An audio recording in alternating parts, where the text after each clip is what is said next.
देश के माननीय सहकारिता मंत्री श्री अमित शाह मिल चुके हैं सहारा सुब्रतो राय से। आगे चुनाव पर उनसे मोटी रकम लेना चाहते हैं और ठगी पीड़ित निवेशकर्ताओं के हित में एक बार भुगतान करने के लिए नहीं सोचते हैं। कान खोलकर सुन ले मोदी सरकार, अगर 2000 में भुगतान संपूर्ण भुगतान नहीं तो 24 में वर्तमान केंद्र सरकार को मतदान नहीं। आज कहीं न कहीं उन गरीबों को सपना ही रह जाना। आज यहाँ जंतर मंतर पे आप लोग आए हैं, धरना प्रदर्शन कर रहे हैं, क्या विषय है, क्या मुद्दा है आपका?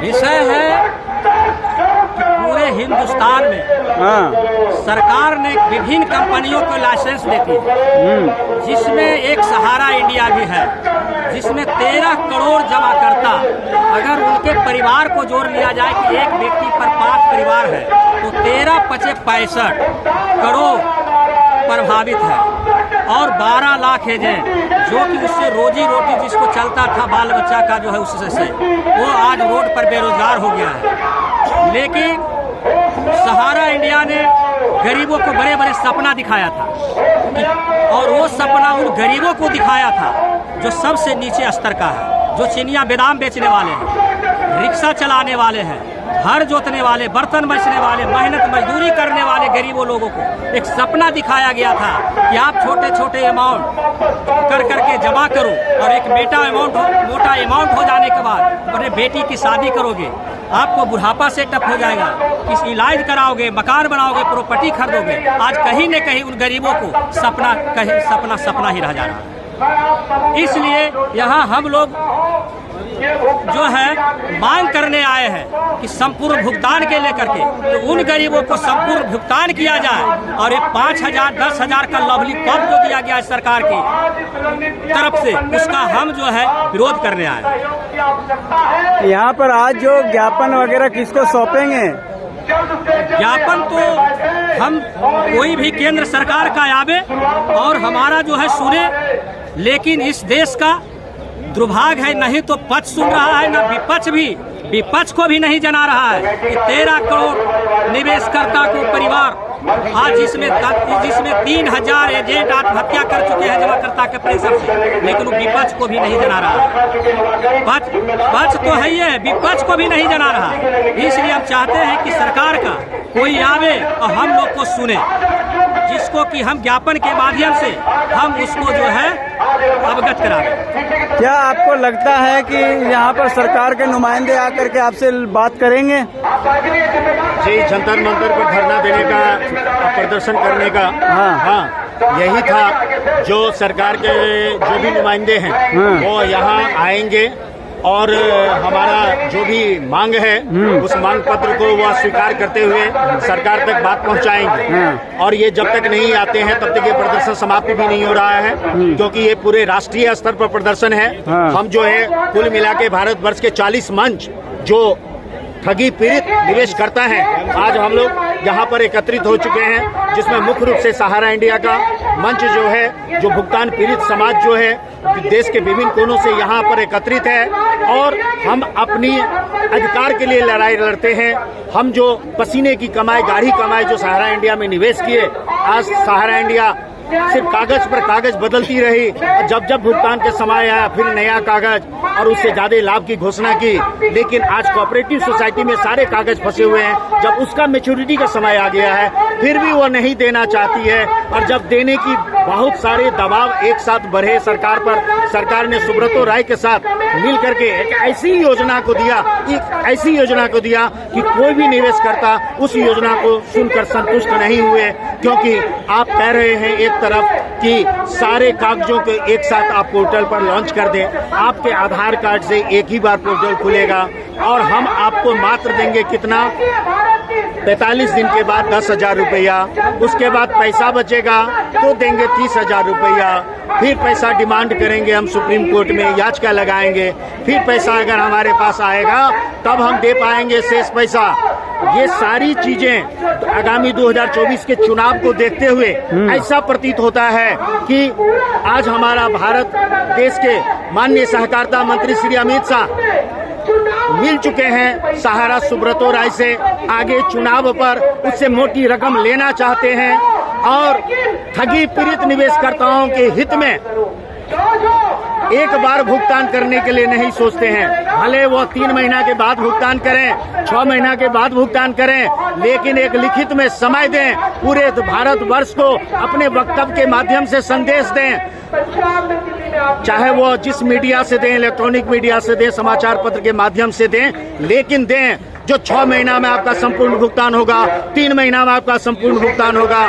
निश्चित रूप से मोदी सरकार की जय होगी। और नहीं अगर ऐसा किया तो हम 13 लाख पीड़ित निवेशकर्ता, जिसके पूरे परिवार में मिला के 65,000 हम लोग 65 करोड़ अभी हम लोग जो है निवेशकर्ता के हमारे वोटर्स हैं, ये 65 करोड़ वोट देने वाले लोग मोदी सरकार को आगामी चुनाव में वोट नहीं देने जा रहे हैं। आपके चैनल के माध्यम से ये हम संदेश देना चाहते हैं कि मोदी सरकार जगो और सहारा के पीड़ित और ठगी करने वाले सुब्रतो राय को गिरफ्तार करो और पीड़ित निवेशकर्ताओं को संपूर्ण भुगतान की जिम्मेवारी लो इन 6 महीना के भीतर। यही मेरा संदेश है सर। कहाँ से आए हैं आप और कितने लोगों के जत्था लेके आए हैं? कितने लोग? बिहार मधुबनी से आए हैं। हाँ। बिहार मधुबनी से हम 1000 पीड़ित ठगी निवेशकर्ता यहाँ पहुँचे हुए हैं। उसके बाद बहुत सारे और साधनों से लोग आए हुए हैं जो कहीं न कहीं इसी भीड़ भाड़ में होंगे खोए हुए, हमें पता नहीं है। लेकिन मैं कल 1000 लोगों के साथ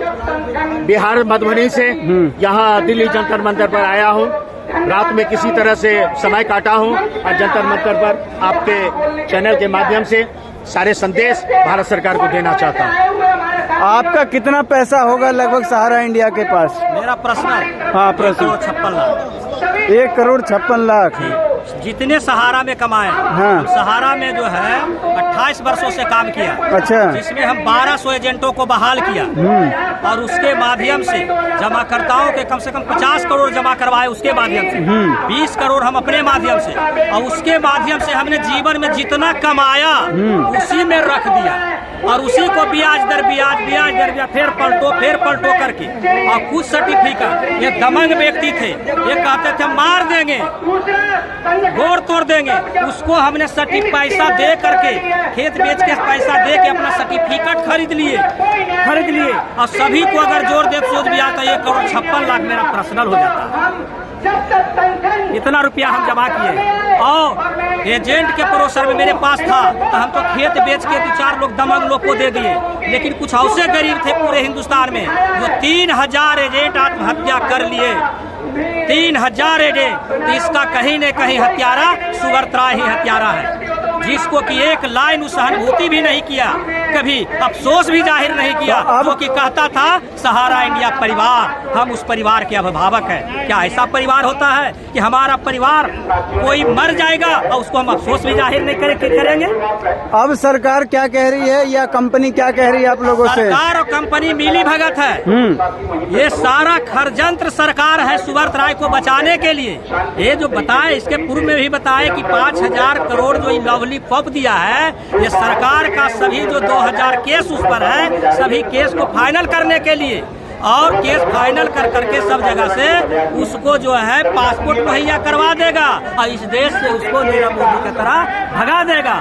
इसलिए कि सुब्रतो राय के दोनों बेटा इंडोनेशिया में नागरिकता ले लिया है और इस देश में बहुत सारा प्रॉपर्टी, हजार करोड़ प्रॉपर्टी बेच के इंडोनेशिया में जाके वो शिफ्ट कर देते। तो अगर वो विदेश चले जाएंगे फिर क्या होगा आप लोगों का? कहाँ से आएगा पैसा? पैसा तो इस बाकी पैसा प्रॉपर्टी सरकार कंपनी कहती है, सुब्रतो राय कहता है कि हमको जितना भुगतान करना है उससे 3 गुना की प्रॉपर्टी है। तो फिर सरकार क्यों नहीं उसको प्रॉपर्टी जब्त करे और जब्त करके लोगों को भुगतान करे? तो आप ही तो कह रहे हैं कि सरकार उसको भगाने की प्लान कर रही है। भगाएगी तो प्रॉपर्टी तो लेकर भागेगा, कुछ बेच के भागेगा ना। हाँ। तो सरकारें के संरक्षण से ना, सरकारें के तो सरकार पैकेज दे, हमको भुगतान चाहिए। उसको लाइसेंस किसने दिया? सरकार ने दिया। तो सरकार लाइसेंस दिया तो सरकार को ही जिम्मेवारी बनती है कि जनता को पेमेंट करे। और ये 5000 जो किया है करोड़ का, ये उसमें और बहुत सारा स्कीम है। उसमें की शॉप है, रियल एस्टेट है, हाउसिंग है, कॉमर्शियल है, फाइनेंशियल है, बहुत सारा पैसे है, कंपनी का पैसे यहाँ उसमें है, जो कि उस पोस्टल में कहीं कोई जगह उसमें। तो कितने लोग लगभग बिहार से आपके साथ में आ जाए हैं, आपके जिले से? पूरे बिहार से लगभग जो है लगभग 3 से 4 हजार आदमी आए। आपके जिले से कितने आए जिले हैं? से लगभग जो है 6 से 7 आदमी आए। तो क्या लगता है कि सरकार मान जाएगी आज आप नहीं लोगों की? मानेगी तो 2024 का जो चुनाव है, हाँ। कान खोलकर सुन ले मोदी सरकार, अगर 2000 में भुगतान संपूर्ण भुगतान नहीं तो 24 में वर्तमान केंद्र सरकार को मतदान नहीं। अरे मतदान दीजिए या नहीं दीजिए, वो जीते हुए पहले से हैं। बोले पहले से हम जीते हुए हैं, 5 साल और राज करेंगे अभी। उनका बाप का जागीर है हिंदुस्तान क्या? उनका बाप का जागीर है, उनका पैकेट में बचता है वोटर। 13 करोड़ जमा करता का 65 करोड़ अभी बताने दिया पूर्वक। ईवीएम से चुनाव करवा के कुर्सी ले लेंगे तो कर सकते तो वो तो कहते हैं, आप कहते हैं कि ईमानदार है, ये है घोटाला, ये नहीं है, तभी कहते हैं कि मीडिया बिके हुए हैं, कोर्ट बिके हुए हैं, इस देश के उद्योगपति बिके हुए हैं, सब खरीदे हुए हैं मोदी जी, आप ही लोग चलाते हैं। एक चीज बताइए ना, इतना बड़ा सहारा या इंडिया का रोड प्रदर्शन हुआ, इतना बड़ा सहारा इंडिया का रोड प्रदर्शन हम लोगों ने किया है विभिन्न जिलों में, विभिन्न जनपदों में। आज तक इलेक्ट्रॉनिक मीडिया और प्रिंट मीडिया हम लोगों के समाचार का कवरेज नहीं दिखाती है टीवी पे, किसी भी न्यूज़पेपर में नहीं आता था। मेरा कहने का मतलब आने लगा है, क्षेत्रीय न्यूज में आने लगा है, न्यूज़पेपर में। लेकिन आज तक जितना भी आपका ये इलेक्ट्रॉनिक मीडिया है, जो टीवी चैनल घर घर में चलती है समाचार के रूप में, उसमें कहीं भी सहारा इंडिया का किसी भी प्रकार का प्रदर्शन नहीं आता है। आज जंतर मंतर पर हम कर रहे हैं ना, इतने सारे पब्लिक, अभी तो हमारा 1 लाख से ऊपर की लोग आए हुए हैं यहाँ पे। आप देखिएगा, इसका भी कवरेज देने में उनको जो है सांस फूलने लगता है, इतना बड़ा दबाव है इन चैनलों पर। सबे सहायक सबल के, निबल कोई न सहाय, हाँ, पवन जगावत आग को, दीप ही देत बुझाए, यही कहानी है। हम जितने भी गरीब गुरबा के लोग हैं, जो ठगी के शिकार हैं, जो पीड़ित हैं, अपना ही पैसा, पसीने का पैसा का भुगतान नहीं मिल रहा है कंपनियों में, इसकी सरकार नहीं सुनने वाली है। सरकार आगे चुनाव कैसे जीतेंगे, मोटा रकम कहां से आएगा जो चुनाव में खर्चा होगा, वैसे वैसे उद्योगपतियों को पोस रही है, जिसमें सुब्रत राय सहारा भी एक नाम है। कार्यक्रम करते रहते हैं, लोग कहता है कि कुछ भी बोलो, प्रमाण के साथ बोलो, लेकिन अंतरात्मा भी एक बहुत बड़ा प्रमाण होती है। नहीं तो सहारा भुगतान का पोर्टल खुलने के बाद माननीय सहकारिता मंत्री अमित शाह ये 5,000 करोड़ में 10,000 के ही भुगतान किए जाएंगे, ये लॉलीपॉप नहीं देते, ये ट्रायल बेसिस है। अरे ट्रायल बेसिस है तो किसी एक जमाकर्ता का पूरा भुगतान करके देखो, अगर नहीं जाता है उसका पैसा तब ना ये 10,000 दे करके क्या संवाद देना चाहते हो? सर, आपके चैनल के माध्यम से हम सरकार को ये चेताना चाहते हैं कि ऐसा नहीं चलेगा। जनता जाग चुकी है, जनता अपना अधिकार लेकर रहेगी। उनका सरकार बचे या नहीं बचे 24 में, लेकिन जनता अपना अधिकार लेकर रहेगी। न भारत मरा है और न भारत में कोई सरकार मर गई है। एक न एक सरकार हमारी सुनेगी और सहारा इंडिया के संपूर्ण भुगतान करना होगा, क्योंकि पैसा हमने सहारा इंडिया में जमा किया था, भारत वर्ष के किसी कंपनी में, डाकघर और बैंक में, राष्ट्रीय बैंक में नहीं जमा किया था। जो हम सरकार से अपनी मांग को रखें। मेरा मांग है कि सहारा हमें भुगतान करे और सरकार हमें भुगतान दिलवाने में, संपूर्ण भुगतान दिलवाने में रास्ता बनाए। मोदी सरकार चाहती है कि ये सहारा के पीड़ित निवेशकों का भी मतदान मिले, तो मोदी सरकार को इन 6 महीने को भीतर इस पर सीरियसली काम करना होगा, गंभीरता पूर्वक काम करना होगा। आपका कितना पैसा है सहारा इंडिया के अंदर? मतलब 1.5-2 लाख रुपए होंगे। कहाँ से आए हैं आप? आप कहाँ से आए हैं? मैं हमीरपुर से आया हूँ। कितना पैसा है? मेरा पीएफ में 4 लाख रुपए जमा है। हाँ। आपका कितना पैसा है ये? हमारा तो भाई 65 लाख रुपए है। हाँ हमारी कंपनी है DPS कॉर्पोरेशन लिमिटेड। हाँ इसमें जो है 2013 से मैंने काम किया था, आज 2023 हो गया है, एक पैसा नहीं मिला। ठीक है। एक पैसा नहीं मिला। हम लोग हैं बहुत परेशान। हाँ और क्या होगा बताओ। हम तो लोग धरना प्रदर्शन भी करते हैं, लेकिन सरकार को सुनने वाली नहीं है। सरकार जो है अरबपतियों की सरकार है ये, इसमें गरीबों की सरकार की कोई सुनवा नहीं है। और जो सहारा पोर्टल लॉन्च किया है, किसी को फायदा नहीं मिलेगा, ये लॉलीपॉप है, ऐसा नहीं मिलेगा। तो लिहाजा हमारा ये कहना है आपसे जो है, आप सरकार के पास ये हमारी सूचना पहुंचाओ, पहले भुगतान बाद में मतदान, नहीं तो हम लोग मतदान का बहिष्कार करेंगे। सरकार नहीं बंद देंगे, ये हमारा चैलेंज है। और अपने घर के सामने फ्लेक्सी लगाएंगे, पहले भुगतान फिर मतदान। ठीक है। इतने कहना। ठीक है।